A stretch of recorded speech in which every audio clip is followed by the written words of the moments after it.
Bueno, bienvenidos al tercer día de Reinventa. Hoy día nos toca lo que va a ser definir nuestro proyecto, que estamos ya, más o menos identificando cuál va a ser nuestra problemática y qué es lo que vamos a realizar a fin de este curso de Reinventa. Y bueno, ahora les voy a pasar con el primer ponente, que es Ronnie Reategui. Hola, ¿qué tal? Buenos días con todos. Mi nombre es Ronnie Reategui. Como mencionó mi compañera Diana, yo voy trabajando más o menos 3 años y medio en investigación. Soy magíster en Ingeniería Civil. Terminé la universidad a los 21 años más o menos y ahí nomás empecé la maestría por una oportunidad que salió. Y en verdad no me arrepiento porque es un avance bien grande que he podido hacer. Bien, entonces la ponencia de hoy va a ser básicamente una introducción al método científico. En este tiempo que he podido desempeñarme como investigador, en verdad hay muchas cosas que se van aprendiendo solo con el tiempo, ¿no? Por más de que uno quiera estudiar, repasar, entender muchas cosas, solamente la experiencia te va a dar ese conocimiento sólido que vas viendo en compañeros, en profesores, en otros investigadores, y vas reforzando tu conocimiento. Entonces, quiero que vean esto como una especie de manual introductorio de cómo iniciarse, cómo empezar a investigar, cómo empezar a ser un poco más metodológico en los trabajos que van haciendo. Y es algo que no solo se aplica al rubro académico, sino en diferentes aspectos de tu vida. Bien, empezamos. ¿Qué es el método científico? Pues básicamente es un método que trata de desarrollar conocimiento, pero de manera ordenada, ¿no?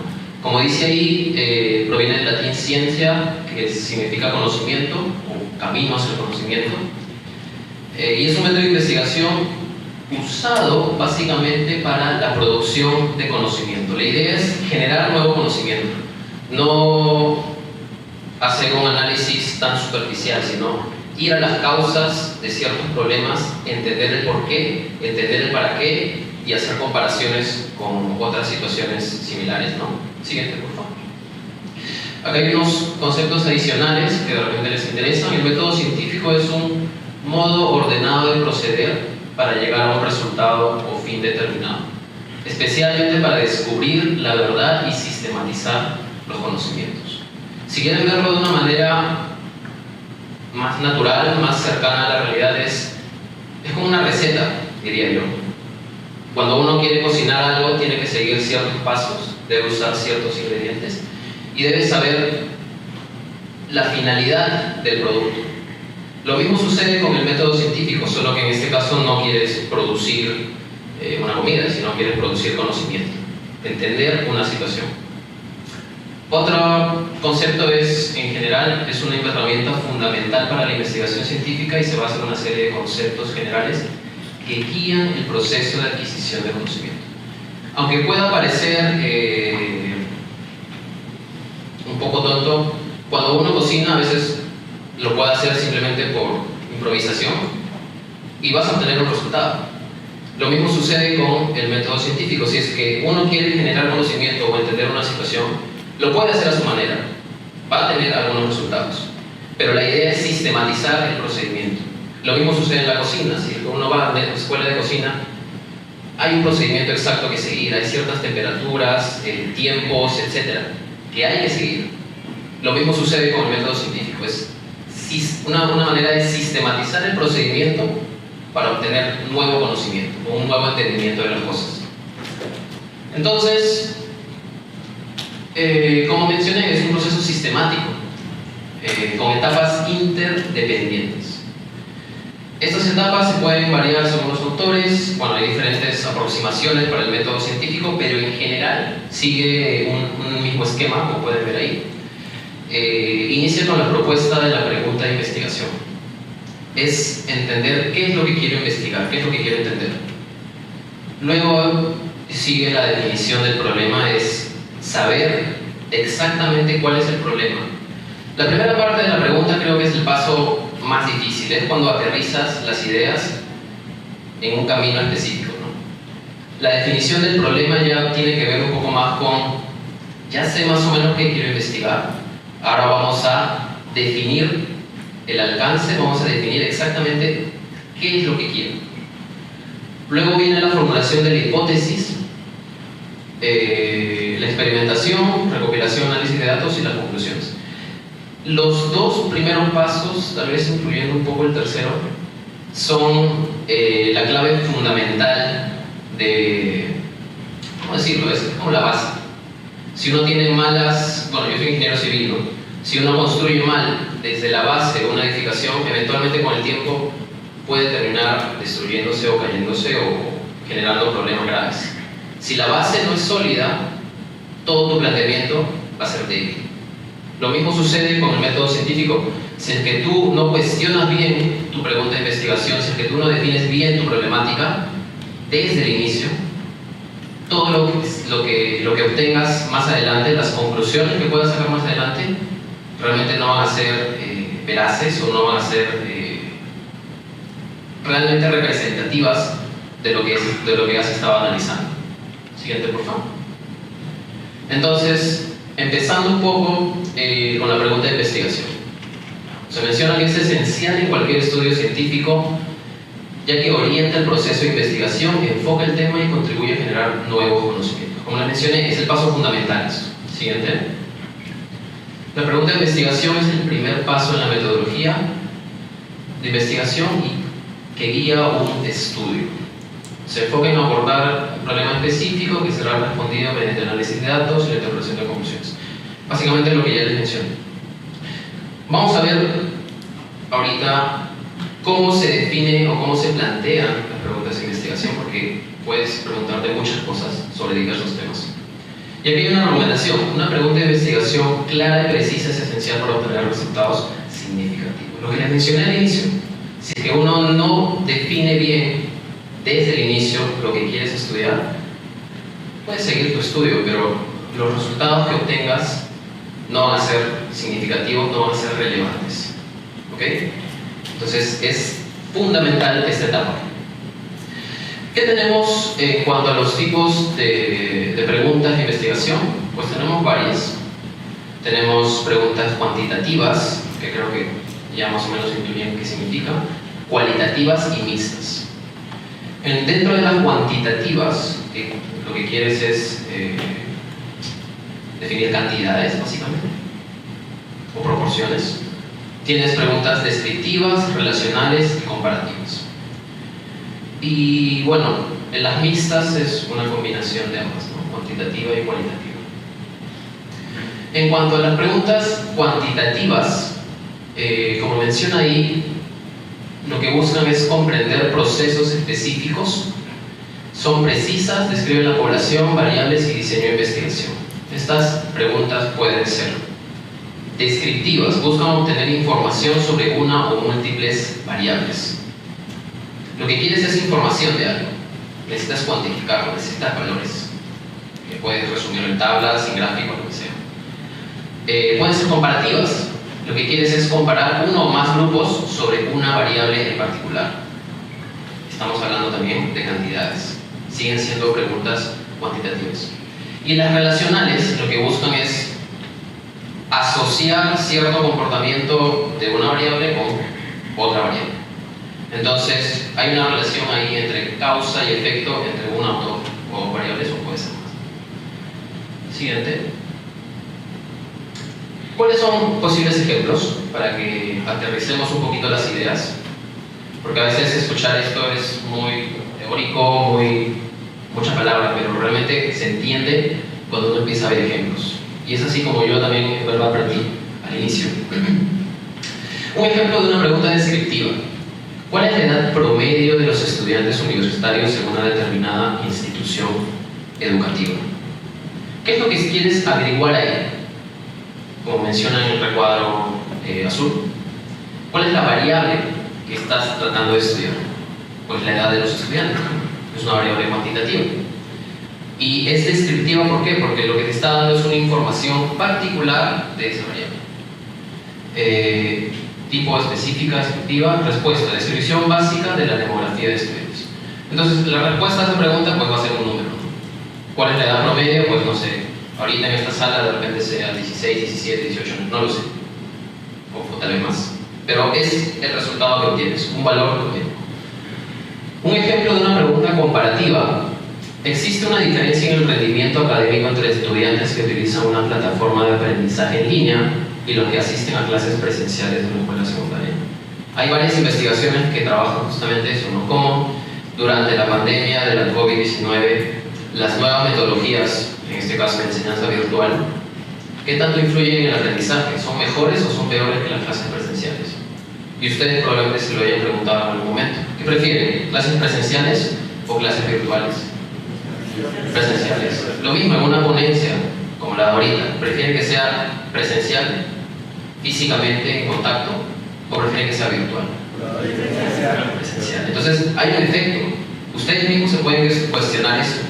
¿Por qué prefieren que sea presencial? ¿De repente alguien me puede responder eso? ¿Sí? Tal vez porque es más fácil poder conectar también con la persona que estás viendo, porque también creo que una cierta parte de la complicación de utilizar los sistemas digitales es de que no puedes conectar tanto con la persona porque hasta cierto punto estás aislado de ello por medio de la pantalla y hay una cierta conexión empática en cuanto a la pasión del tema que se está explicando, que al menos en mi caso yo sí creo de que es algo que me faltó bastante en pandemia porque me era más complicado poder identificarme con un tema porque no sientes esa emoción de la persona que está exponiendo. Perfecto, muchas gracias. Y tiene toda la razón su compañera. Ahí estamos dando cuenta de que muchas veces para el aprendizaje efectivo lo que necesitamos es no solo tener la mente atenta, sino hay algo más que no se puede explicar, digamos, físicamente. Es algo ya que va más a la emoción del individuo. Entonces, es un papel que va fundamental en cuanto al aprendizaje. Y podría ser cuestión de un estudio, ¿no? De repente alguien quiere estudiar eso. ¿Qué tanto influye la conexión física o emocional de los estudiantes para el aprendizaje? Bien, bueno, ahí la variable obviamente es el rendimiento académico. Es lo que queremos evaluar, ¿no? Si es mejor o menor. Y lo que está comparando es justamente dos rendimientos de estudiantes que han seguido enseñanza en línea y los otros dos, o que han seguido enseñanza presencial. Y finalmente, las preguntas relacionales. Este es un ejemplo. ¿Existe una relación entre el nivel de actividades físicas semanal y el nivel de estrés percibido en adultos jóvenes? De hecho, que se lo han preguntado también en algún momento. Y lo que busca es comparar, bueno, no comparar, no. Lo que busca es establecer la relación que existe entre cierta variable y otra variable.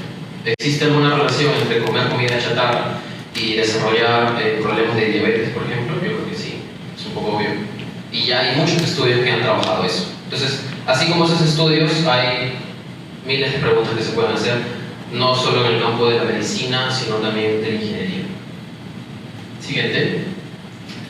En cuanto a las preguntas cualitativas, se utilizan en estudios de investigación para explorar y comprender temas, experiencias y percepciones desde la perspectiva de los participantes. Son abiertas y permiten respuestas detalladas.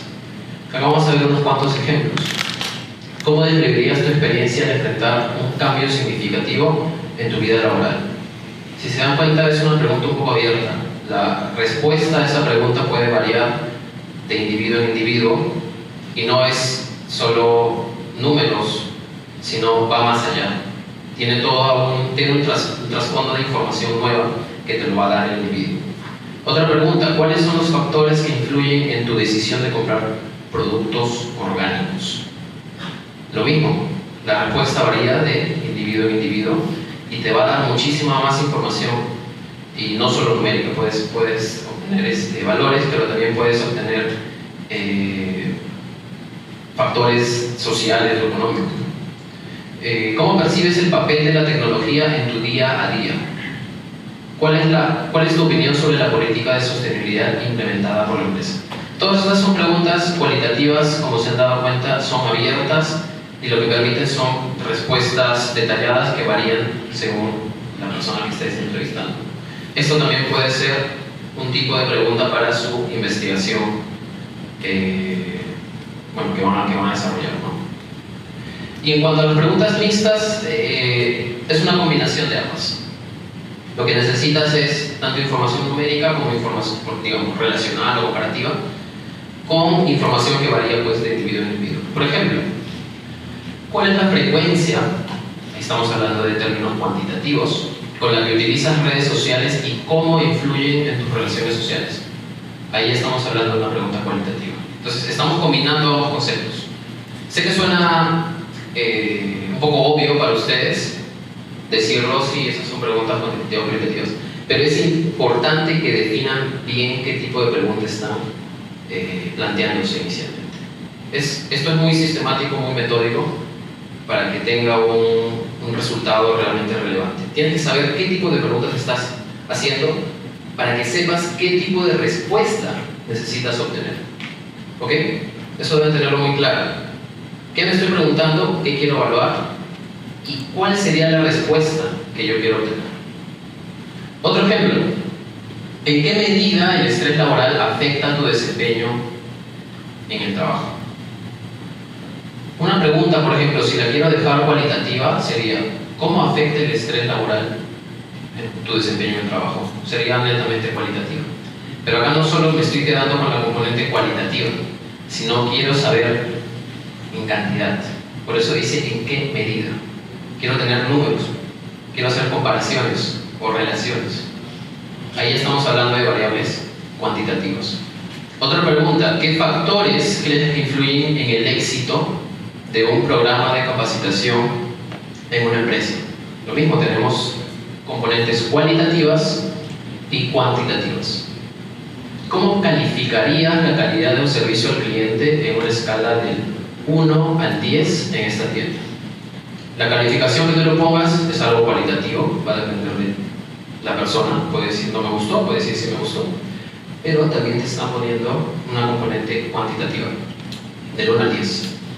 Entonces, si se dan cuenta, esta última pregunta es muy clásica de las, por ejemplo, cuando vas a un banco, cuando vas a una tienda, luego te piden una encuesta y te dicen lléname el número. ¿Por qué? Porque ese tipo de información sirve para elaborar,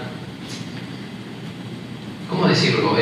Una tendencia de cómo está percibiendo el consumidor los servicios que ofrece una empresa. Y en base a esos números se hacen cálculos, se hacen reformas, reorganizaciones en las políticas de la empresa. Entonces, toda esta información sirve, es necesaria. Bueno, espero que hayan entendido un poquito el tipo de preguntas que se pueden usar, que es esencial saber qué respuesta quiero tener. Y acá hay unas cuantas recomendaciones en cuanto a este punto, que creo que les va a servir porque más tarde van a tener un taller. ¿Cómo realizar una pregunta de investigación? Empieza con un tema amplio, lluvia de ideas y los mapas conceptuales. Estoy seguro que ustedes, no sé si ya tienen un tema específico que van a querer trabajar, tal vez lo tienen en mente, pero así se empieza, con una lluvia de ideas. ¿Sí saben lo que es una lluvia de ideas? ¿Alguno que no sepa? Creo que sí saben todos. Es soltar ideas que parecen tal vez no relacionadas, de temas totalmente independientes, y empezar a definir el camino que tal vez tú prefieres trabajar o la temática que tú prefieres llevar. Y los mapas conceptuales, que básicamente son mapas para relacionar las ideas que están planteando. Realiza una reseña preliminar de la literatura relacionada. Elegir un tema, esto viene de la parte inicial. Una vez que has planteado una posibilidad de temas, decides quedarte con uno específico. Lo que necesitas es empezar a investigar o empezar a averiguar qué información ya existe sobre ese tema. Yo, por ejemplo, les cuento mi anécdota. Empecé mi tesis de maestría investigando sobre cómo aplicar una metodología de modelado, es modelado BIM, en construcciones existentes. Este es un tema no muy trabajado acá en Sudamérica, sobre todo. Está bastante explicado en Europa, sobre todo en Italia, Portugal, Reino Unido. ¿Por qué? Porque esta metodología se suele aplicar en construcciones nuevas. Está diseñada para ser aplicada en construcciones nuevas. Y lo que yo quería era, oye, no, yo no quiero usar construcciones nuevas, quiero ver cómo me sirve para las construcciones que ya existen, en este caso iglesias. Entonces me cuestioné eso, ¿cómo puedo hacerlo? Ya tenía mi tema elegido. Luego me puse a averiguar, que es el segundo paso, qué existe respecto a este tema, qué investigaciones ya se han realizado respecto a este tema. Y ahí es donde viene la parte que van a trabajar luego en la tarde, que es la búsqueda de información, la búsqueda del estado del arte, que empiezas a buscar todos los temas, todos los papers, todos los artículos de investigación, todas las tesis relacionadas al tema en específico. Y me voy dando cuenta que en Portugal, en Italia, en España, ya hay otros investigadores que años antes se han cuestionado la misma pregunta y han empezado a averiguar. Y han dicho, mira, ahí puedo hacer esto, puedo hacer lo otro, etcétera, etcétera, etcétera. Entonces eso a mí me da un panorama de cómo tengo que afrontar o cómo tengo que abordar el tema en específico que quiero trabajar. Ese es el paso 2. El paso 3 es delimitar el tema y determinar preguntas de investigación potenciales. Dentro de este tema había muchas opciones. Había personas que lo que trataban era de representar patologías estructurales como grietas, humedad, desprendimientos de material en un modelo virtual. Estoy hablando de mi experiencia. Otras personas querían hacer análisis energéticos con este software, por ejemplo, en ruinas arqueológicas. Otras personas querían ver cómo modelar en este tipo de software, con esta metodología, estructuras complejas como bóvedas, nervadas, cúpulas, etc. Que son geometrías no tan usuales que se suelen ver en construcciones actuales. Entonces, había diferentes campos en los cuales uno podría desempeñarse o investigar. Entonces, ahí viene esa parte, delimitar el tema en específico. Yo no puedo abarcar absolutamente todo. ¿Por qué? Porque, uno, necesito más personas o necesito más tiempo, y a veces es algo que muchas veces no se tiene. Entonces, en base al tiempo que tú tienes que plantear el alcance de tu trabajo. ¿Qué exactamente voy a estudiar? No voy a abarcar todo. Voy a enfocarme solamente, yo me enfoqué, por ejemplo, en el modelado de geometrías complejas como bóvedas, usando esta metodología. Y finalmente, el punto 4, que es una de las recomendaciones, evalúa la solidez de la pregunta de investigación. Mi pregunta era, ¿cómo puedo yo usar esta metodología que se usa para construcciones nuevas en construcciones existentes, específicamente para el modelado de estas geometrías muy complejas como son las bóvedas, que tienen muchos componentes? Entonces, ¿cómo yo puedo hacerlo? ¿Qué necesito? Y me di cuenta que necesitaba varias cosas. Necesitaba información geométrica de las bóvedas, necesitaba conocer el proceso constructivo, necesitaba conocer los materiales, necesitaba conocimiento del software en sí que yo iba a usar. Entonces necesitaba varias cosas. Y tienes que preguntarte, ¿realmente vale la pena lo que estoy planteando? Luego me dije, y uno de los profesores me hizo darme cuenta de eso. Ya, bacán, dice, usas este software para modelar así, ¿y de ahí qué? ¿De qué te sirve? Yo lo veía bacán en su momento, cuando estaba empezando a plantearme las preguntas, y dije, oye, sí, voy a poder representar todo esto bonito y bla, bla, bla. No muchas personas lo han hecho. Y el profesor viene y me dice, ¿y de qué te va a servir? Entonces son ese tipo de cuestiones que a veces uno, cuando está sumergido investigando, no se da cuenta, no se plantea el para qué lo quiero. Y es alguien que viene con un poco más de experiencia y te dice, ya, pero si estás haciendo algo, tiene que ser por algo. Tiene que ser con un propósito. No solo, mira, se ve bonito y ya. No es un propósito sólido. No todo el mundo te va a querer decir, sí, bravo, te aplauden porque se ve bonito. No. Tiene que haber una utilidad, tiene que haber un aporte. A nivel de pregrado, muchas veces las investigaciones no llegan tanto al nivel de aporte, y es normal, más es algo obligativo. A nivel de maestría, tiene que haber un aporte no tan sustancial, pero sí tiene que haber algo de nuevo o de novedoso en tu investigación. Y a nivel de doctorado, sí tiene que hacer un aporte sustancial, que realmente tenga un uso en la vida cotidiana o resuelva concretamente una problemática. Entonces, eso deben tenerlo siempre en cuenta. Cuestionarse si lo que están planteando, si lo que quieren hacer, realmente vale la pena, si realmente tiene una utilidad, o solo es algo que, como dije hace un rato, se ve bonito o les interesa. Tiene que tener un trasfondo, tiene que tener un objetivo. Ahorita habíamos hablado un poco sobre las preguntas de investigación. Cómo plantearla, cómo definirla, a qué llegas, qué obtienes. Y lo que sigue siguen siendo recomendaciones, modelos de cómo hacerlo. Por ejemplo, este es el método o modelo PICOT. Patient Intervention Comparison Outcome Time. Siguiente. Vamos a verlo como un ejemplo para que lo entiendan un poquito. Entre los 5 y 20 años, ¿tienen los hijos de padres con problemas de adicciones un mayor riesgo de sufrir depresión o ansiedad en comparación con los hijos de padres sin problemas de salud mental diagnosticados? Este parece ser un estudio un poco interesante, ¿no? Porque los resultados te pueden dar bastantes indicadores y puedes tomar medidas que sirvan para corregir algo. Entonces, la finalidad del estudio está más o menos interesante.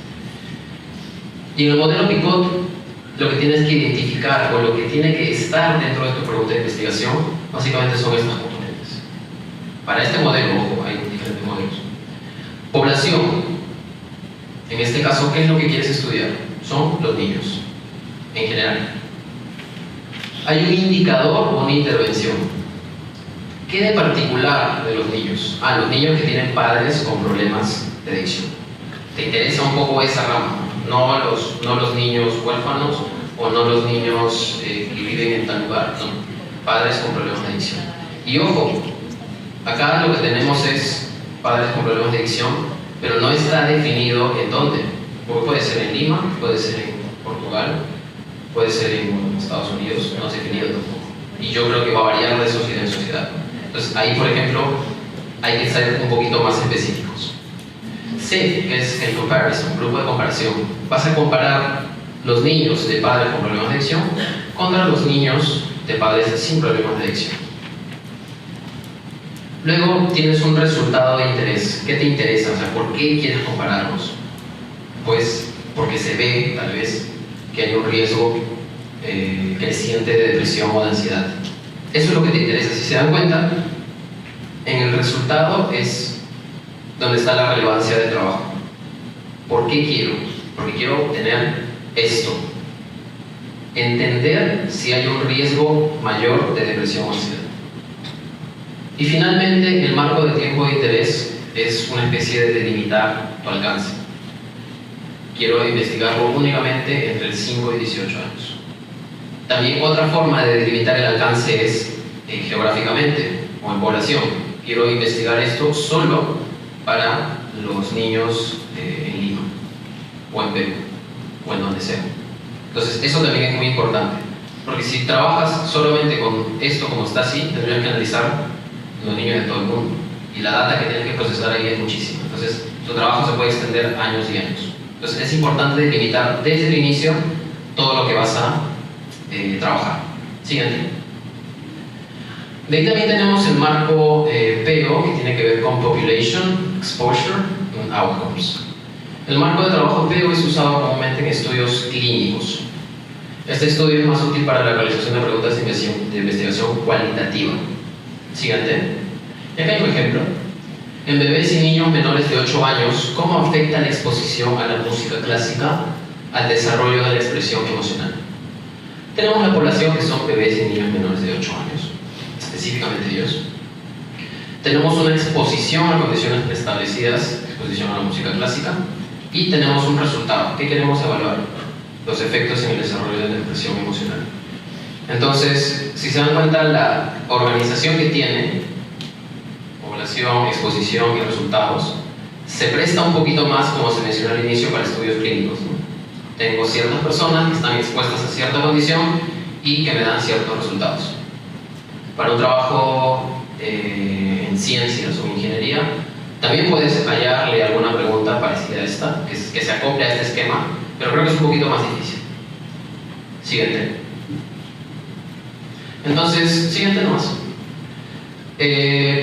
En esta parte de acá quiero mencionarles un poquito de cómo es la esquematización que uno tiene que seguir para empezar a ya definir por completo el plan de investigación. Lo que hablamos hace un momento fue básicamente la pregunta de investigación, cómo se plantea de diversas maneras la pregunta de investigación, que es la parte más difícil, digamos, y se van a dar cuenta que es la más difícil.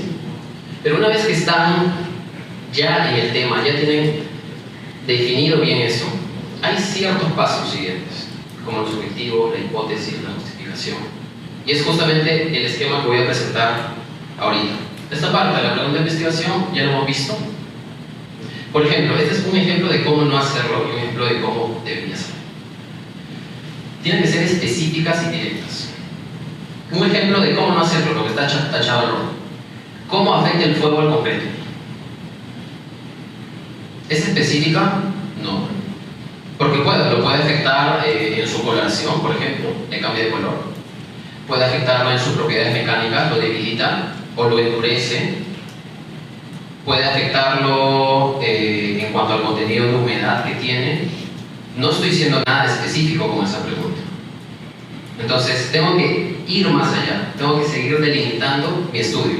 Específicamente, ¿qué quiero estudiar de la relación entre causa y efecto de fuego y concreto? Y esta es una pregunta un poco más desarrollada. ¿Cómo afecta el fuego a las propiedades mecánicas residuales y el rendimiento estructural de las vigas de concreto reforzado? En efecto, he demarcado también no solamente concreto, sino vigas de concreto armado, que el concreto se divide en concreto simple y en concreto armado. Específicamente vigas de concreto armado. No quiero analizar presas de concreto, no quiero analizar columnas ni losas, quiero vigas de concreto armado. Entonces es importante llegar a ese nivel de detalle. Y específicamente quiero evaluar cómo varían las propiedades mecánicas. Esto es un ejemplo de una pregunta bien planteada de investigación. Como menciona acá, define los límites y alcances del estudio, tiempo, lugar, unidades. Que no se conozcan las respuestas aporte conocimiento a un campo de estudio. Eso es lo que les mencioné, ¿no? ¿Qué de relevante tiene tu estudio? De repente tú te planteas esa pregunta y ya hay 100 personas que lo han resuelto. ¿De qué sirve tu estudio si hay muchas personas que lo han resuelto? Tienes que aportarle algo, ¿no? Quieres algo en específico. Tal vez vigas pretensadas. Ahí ya cambiaste totalmente. No hay muchos estudios de vigas pretensadas, pero los otros estudios te pueden servir. Entonces tiene que haber un aporte tuyo. Como menciona en el segundo punto, que no se conozcan las respuestas o que haya muy poca información sobre las respuestas y tú estés dando un aporte ahí. Que puedan responderse con evidencia empírica. Al ser el método científico, para la redundancia científico, lo que necesitas es respuestas concretas, respuestas medibles, no respuestas subjetivas. Entonces, lo que necesitamos es evidencia empírica, datos observables o medibles. Por ejemplo, las encuestas son datos medibles. A pesar de ser respuestas subjetivas del usuario, te dan a entender o te dan un conocimiento de cómo se comporta una población o qué preferencias tiene una población. Son datos medibles. Siguiente. Una vez que tenemos definido bien la pregunta, y espero que les haya quedado claro, para que ustedes puedan elaborarlo en unos minutos o en algunas horas, siguen los objetivos del trabajo. Vamos a seguir objetivos, hipótesis y justificación. Son las guías del estudio y señalan a lo que aspira la investigación. Al redactarlos, comúnmente se utilizan verbos como describir, determinar, demostrar, examinar, indicar, analizar. Entonces, ya tenemos la pregunta. Ahora vamos a definir cuál es nuestro objetivo. Ya nos hemos preguntado, ¿qué queremos resolver? ¿Nuestro objetivo cuál sería? Analizar el impacto del fuego en las propiedades mecánicas y estructurales de las vigas de concreto reforzado. Es una especie de Se ha conjugado un poco la pregunta. Ya no está en modo de pregunta, sino está en modo de afirmación. Lo que quieres es analizar específicamente el impacto en las propiedades mecánicas. Así es como se plantea un objetivo. No es muy difícil, una vez que la pregunta de investigación está bien planteada y es específica, el objetivo prácticamente sale directo. Pero como les mencioné, si tu pregunta de investigación no es buena, ni tu objetivo va a ser bueno, ni tu hipótesis, ni tu justificación. Todo parte de la pregunta de investigación. Los objetivos se relacionan a las preguntas de investigación y son congruentes entre sí, están directamente relacionados. Es imposible que durante la investigación surjan otros objetivos, se modifiquen o incluso se cambien por nuevos objetivos, según la dirección que tome el estudio. Esto es importantísimo. Esto acá muy pocas veces se cumple, aunque no lo crean. ¿Por qué? Porque realmente definir bien una pregunta de investigación, el alcance, los objetivos, etc., es complicado. Tienes que tener mucho criterio y muchas recomendaciones de gente que ya tiene experiencia trabajando en esto. Entonces, muchas veces, si tú te das cuenta que durante tu investigación tus objetivos pueden derivarse hacia otros, es una señal de que tu pregunta realmente no es lo suficientemente robusta. ¿Ok? Eso tengan en cuenta. Y cuestiones.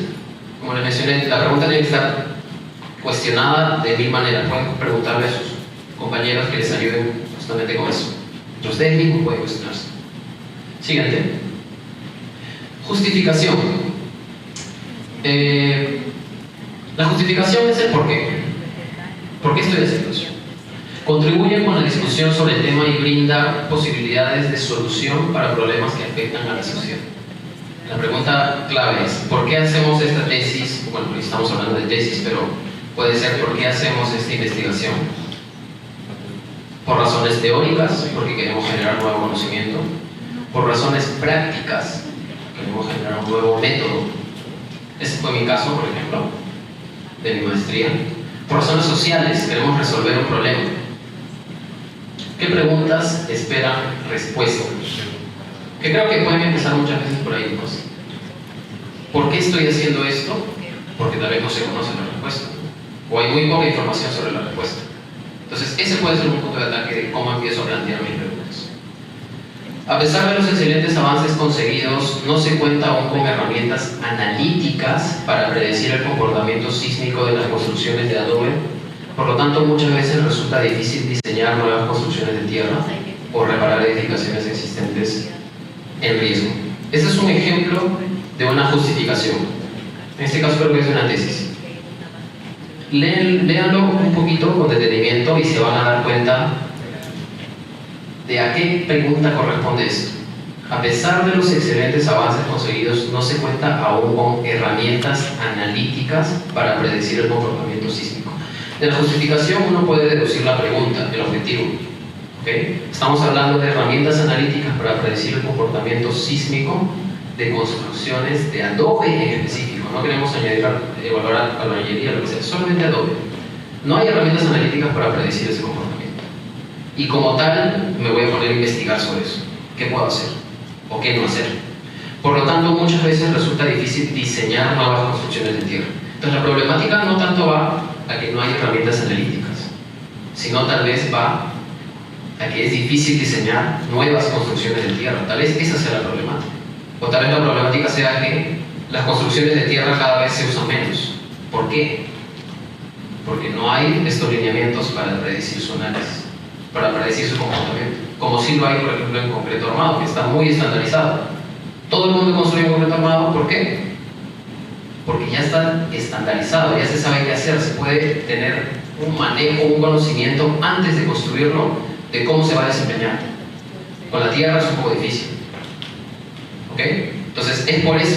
Esa es la problemática en realidad. O reparar edificaciones existentes en riesgo.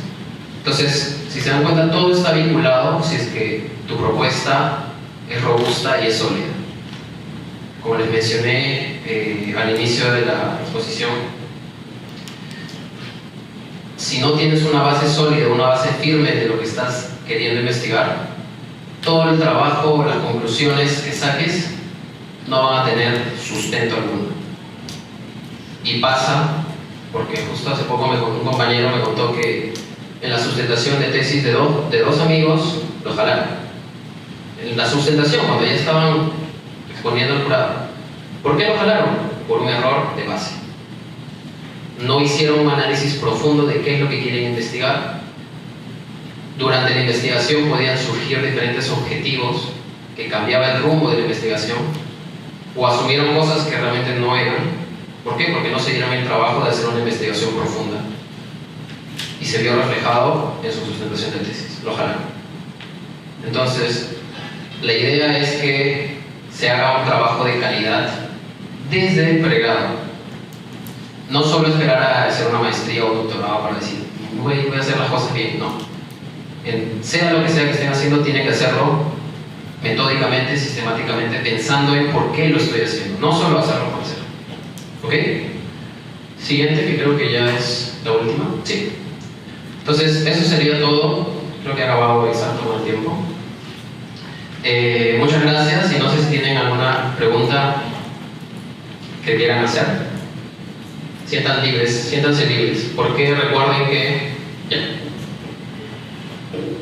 al momento de definir el objetivo, y cuando sigo con mi trabajo de investigación,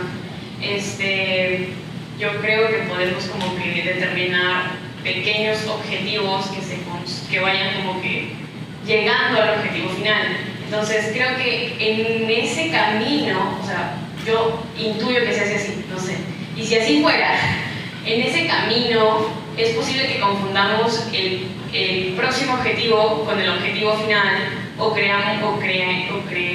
llegar a creer que nos estamos desviando. Entonces, ¿hay alguna manera de como que eliminar bien mis pequeños objetivos? Sí, muchas gracias por esa pregunta, y creo que es importante aclararla. Cuando uno hace un trabajo de investigación, lo que tiene es un objetivo general, que es del que he hablado, que responde directamente a la problemática, a la pregunta de investigación, pero uno también tiene objetivos específicos, que son los que se desglosan, digamos, son los objetivos menores. ¿Cuál es la razón de los objetivos específicos? La razón de los objetivos específicos es que sumados te hagan cumplir el objetivo mayor. Vuelvo a la analogía de la cocina. Digamos que yo quiero hacer un ají de gallina. Mi objetivo principal, mi objetivo general es hacer un ají de gallina. Pero ¿qué objetivos menores tengo que cumplir para cumplir ese objetivo mayor, que es hacer mi ají de gallina? Primero tengo que ir al mercado a comprar los ingredientes. Eso puede ser un objetivo específico. Luego tengo que lavarlos y cortarlos. Ese es el segundo objetivo específico. Luego tengo que seguir mediante una metodología la preparación en sí, que viene a ser, bueno, cocinarlo, cortar tiempo, etcétera, etcétera. Eso viene a ser un tercer objetivo específico. Y como cuarto, ya viene simplemente servirlo y disfrutar de la ají de gallina. Entonces, si se dan cuenta, hay una jerarquía. Yo sigo ciertos pasos, voy cumpliendo ciertas metas chiquitas que en suma hacen que yo cumpla la meta final. Lo mismo sucede con la investigación. Si yo quiero, por ejemplo, voy a volver a la pregunta.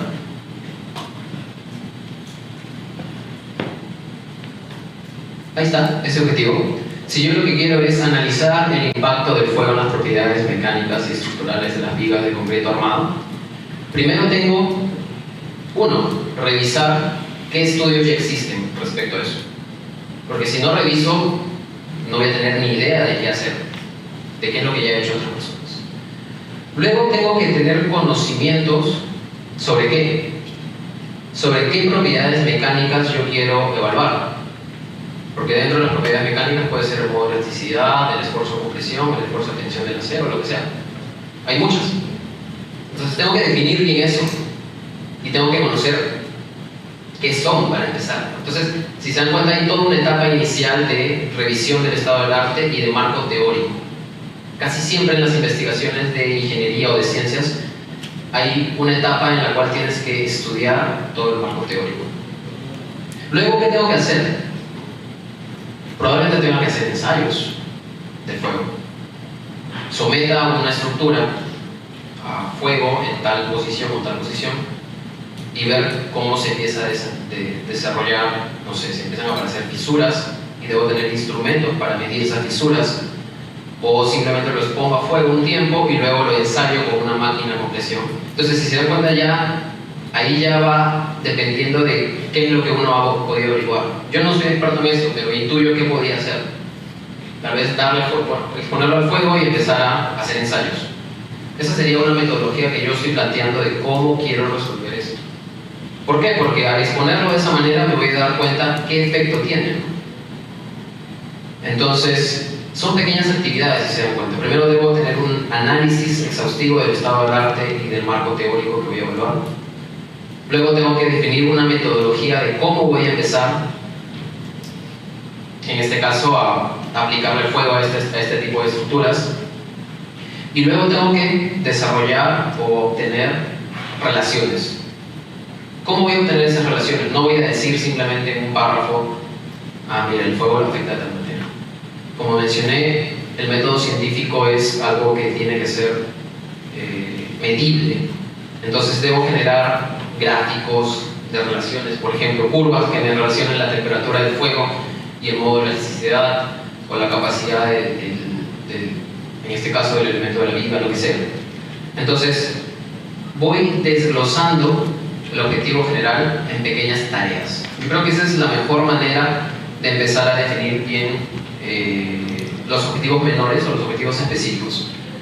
Desglosar, pensar eso como una actividad, el objetivo grande como una actividad, y pensar qué actividades pequeñas tengo que cumplir para lograr esa actividad mayor. Esa es la mejor manera en realidad de entenderlo de manera más práctica, para que sea fácil. ¿Ok? Muchas gracias por tu pregunta.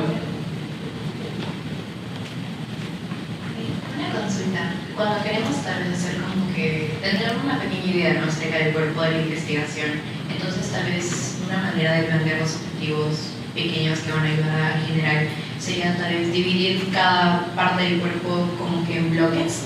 Y justamente si yo, no sé, tengo la idea de que quiero investigar de la contaminación sonora, tipo dividir la contaminación sonora y así puedo plantear, primero tengo que analizar tal, sería también como una forma de estructurar, o cómo es ese proceso.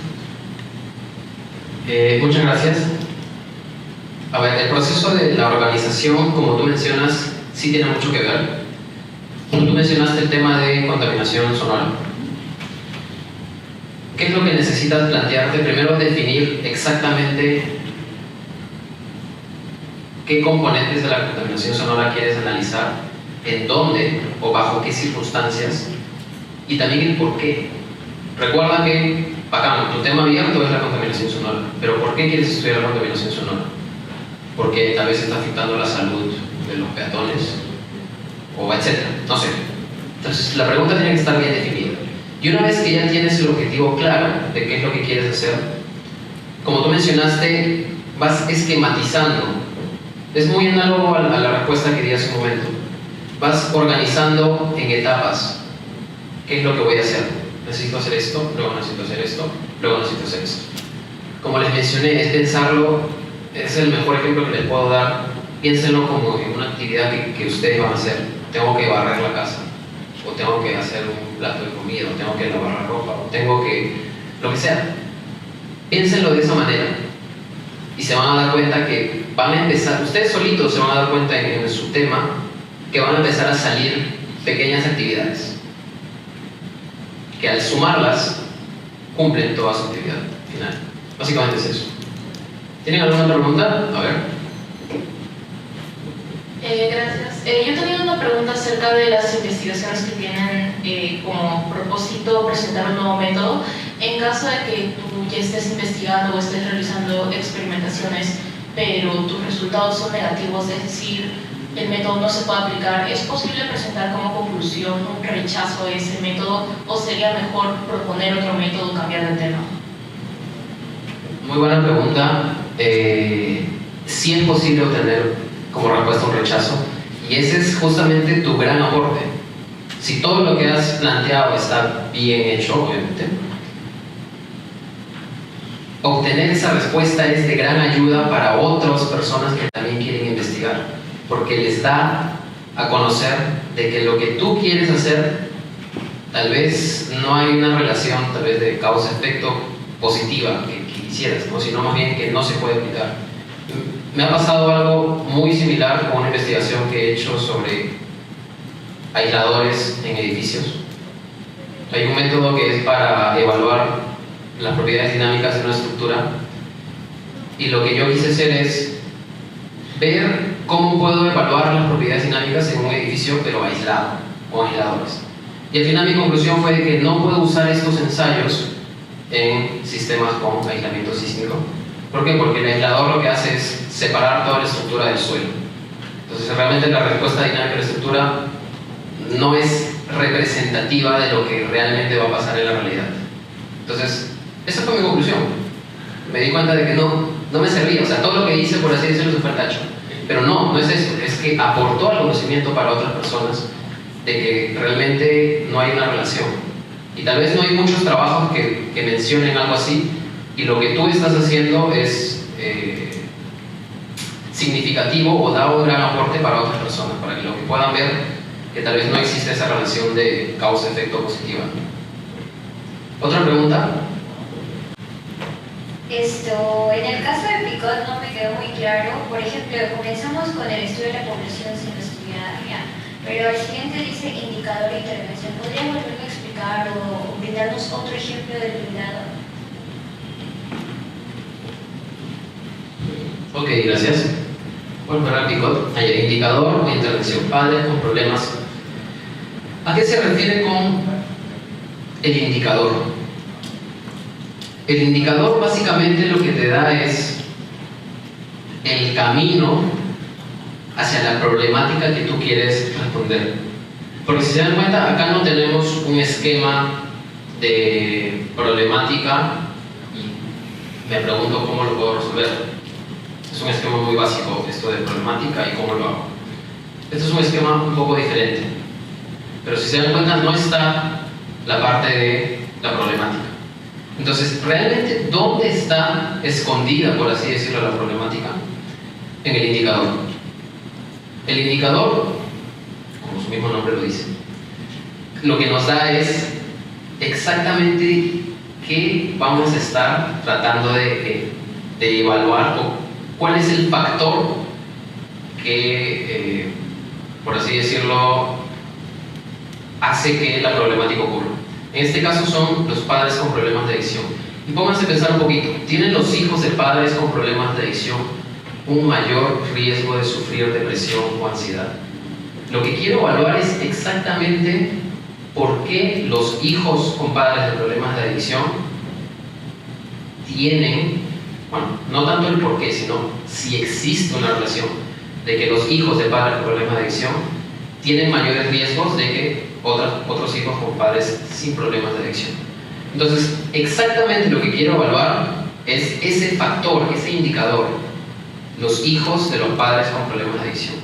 Mi indicador viene a ser, en este caso, los padres con problemas de adicción. ¿Por qué? Porque estos son los que generan, por así decirlo, desencadenan mi problemática.